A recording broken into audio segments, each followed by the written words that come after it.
So welcome back, guys. So I just wanted to talk about some more food stuff, which I'm sure some of you might be sick of, but I just wanted to talk about some things again. And you can enjoy watching the dogs eat their fish chews, which I found for $1.29. What was that growl about back there? So I've been asked this question before in messages numerous times, and recently I've been getting the same messages again, asking basically, am I a crap person if I feed my dog cheap dog food? And the answer that I always give people is no, you're not. I really can't stand people giving other pet owners crap for not buying like the $100 bag dog food or whatever. Like, I don't know what world some of these people are living in where they think that everybody can afford like the most expensive dog food on the market. I mean, prices of groceries have gone up. Home cooking for your dogs is not as cheap as it used to be. Like, everything is pricey. And, you know, I'll let you in on a little secret. I used to feed my original crew really cheap dog food. Like, I used to feed them, you know, the Purina dog chow, you know, it was like $20 for a huge, what, like 40-pound bag, if not more. Like, you got a huge bag of food for like really cheap. Like, it was 20 bucks for this really large bag. And if you couldn't afford the $20, you could get the $10 bag that still gave you a lot. Like, the first couple of years with my original crew, that's what they were fed, was Purina dog chow. I just don't understand why there's such lack of compassion when it comes to feeding our pets. It's like, I would rather see a dog eat than be starved. Like, and the people that I see say like, well, I'd rather have my dog starve than eat that crap food. I will never understand that logic, because it's not logical to me. It's like, why would you rather make your dog suffer and starve versus feeding him something? So no, I don't think you're a crap person for feeding your dog a cheap dog food. I've always been a huge advocate on this channel that you feed what you can afford and you feed what you feel is right for you and your dog. And that is a hill I'm willing to die on. Like, I have a client who feeds their dog Alpo. I am not a huge fan of Alpo because I don't think it's a great food. And, you know, way back in the day, you know, back in the 80s and 90s when we fed our dog Alpo, you know, a lot of farts, a lot of diarrhea. And apparently that's still a thing, because my client's dog still displays that, you know, issue. But again, I would rather see him feed the dog anything than versus nothing. You know, I think it's okay to have opinions and, you know, even hatred towards kibble, you know, that's fine. But people have their reasons for kibble. People have their reasons for not doing kibble, and people have reasons for only doing home cook. You know, people have to make the right choices for themselves. I've seen dogs live really long lives eating, you know, corn-filled kibble only, and they live really long lives up to like 17, 18, and I know there's people now screaming like, well, we're trying to get our dogs to 30. It's like, do you really want to try to push for 30? Because if you look at some of the ailments they have at already, like, you know, 15 or 17, I would feel like that's almost cruel. Like, well, I guess it depends if the dog's actually still walking around, etc. at that age, but you get what I'm trying to say. And since I brought up Purina, I'm going to talk a little bit about some of that stuff too again, and also let you in on another little secret of mine. So I haven't been keeping up with the Purina stuff. I know it seems like there's like 1,000 cases of dogs who've gotten ill, and everybody's blaming it on the Purina food. As far as I know, Purina hasn't done a recall yet. Now, I have seen online a lot of people sharing their stories about their dogs suddenly passing, and, you know, the most common thing is, you know, they were feeding their dog Purina. I've also seen, you know, people stating that the whole Purina scare was just a scare tactic to get people to switch over to a different brand of food, or to switch over to their version of raw brand of food or whatever. So there seems to be a lot of controversy over if it's really true or not, if Purina is making dogs sick. I'm not telling anyone to stop feeding their dog Purina.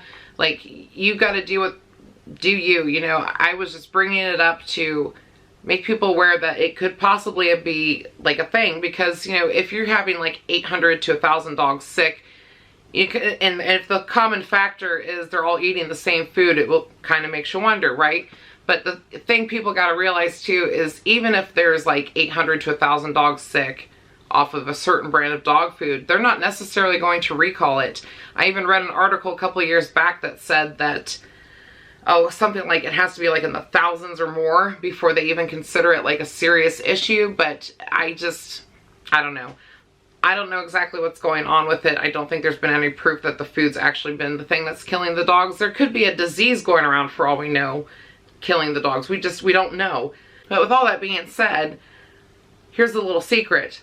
I actually still feed my cats Purina Friskies because the freaking cats will not eat anything else but Friskies. Like Sally won't even eat wet food whatsoever. That cat will not eat anything good for her. And the rest of my cats, no matter what better brand of kibble I've tried for them, they refuse to eat it too. So Purina Friskies is what they're eating. I'd rather them eat something than nothing at all. Like, and cats are like the worst trying to get them into a better diet. I don't know how some of these people are feeding these cats like all this fresh food and fancy dishes they make, because my cats, anytime I've ever tried anything like that, look at it like, that's disgusting. I guess the last thing I want to bring up today when it comes to dog food is definitely checking your food and trying to keep up with recalls. So, you know, anytime I get kibble, I always check it. Check it for weird things. Check it for, you know, apparently feathers. Our recent bag of dog food had a bunch of feathers in it, had a bunch of feathers through the kibble. It's normal. They just didn't grind it up as finely as they were supposed to. The dog food I feed them does not have feather meal in it, but it does have full prey in it. So, you know, they basically just tossed in, I guess, an extra chicken that they forgot to grind up. But my point is, you should definitely be checking all the food. Check to see if the color is different. Check to see if, like, the textures are different, if there's a weird odor coming from the food, if there's mold inside the bag. You always want to check your food. And also check how your dog's reacting to the food. Like, if you're having to really doctor up your dog food, especially if it's kibble, there could be something wrong with the kibble. Definitely pay attention to what your dog is telling you, which is another reason I originally brought up the thing with the Purina. If they're backing away from that bowl for any reason, or turning their nose up at it, like, and they still are hesitant to eat it, even if you add something better to it, like boiled chicken. Like, that's what we did with our Purina Pro Plan. Like, I added, you know, their home cooked stuff, and the girls still refused to eat it. So I knew something was going on that they were sensing that I wasn't. And there was no recall at the time or even now on that specific brand of Purina. I do suggest checking out dogfoodadvisor.com. I know there's a huge thing on the internet where people bash that website because it's not run by professionals or whatever. I can say some of their, you know, maybe nutritional things aren't exactly correct from what I've read at other places, but I hear about more recalls through that site than I have from any other place. Like, they seem to be on it when it comes to recalls, and I've heard a ton of different dog food brands I've never heard of coming off of that website. And I know a lot of people scream that's why I cook home cooked food, or that's why I do raw, because there's never recalls on any of those things. That's not true. Anything can be recalled. Even the chicken I bought for my dogs once that I was going to cook for them got recalled because I think of E. coli or listeria or something like that. And even like a bag of lettuce I bought, not that my dogs eat lettuce that often, but I mean, you know, Sully does like to grab a piece of romaine once in a while, so if he would have eaten that, he could have gotten sick.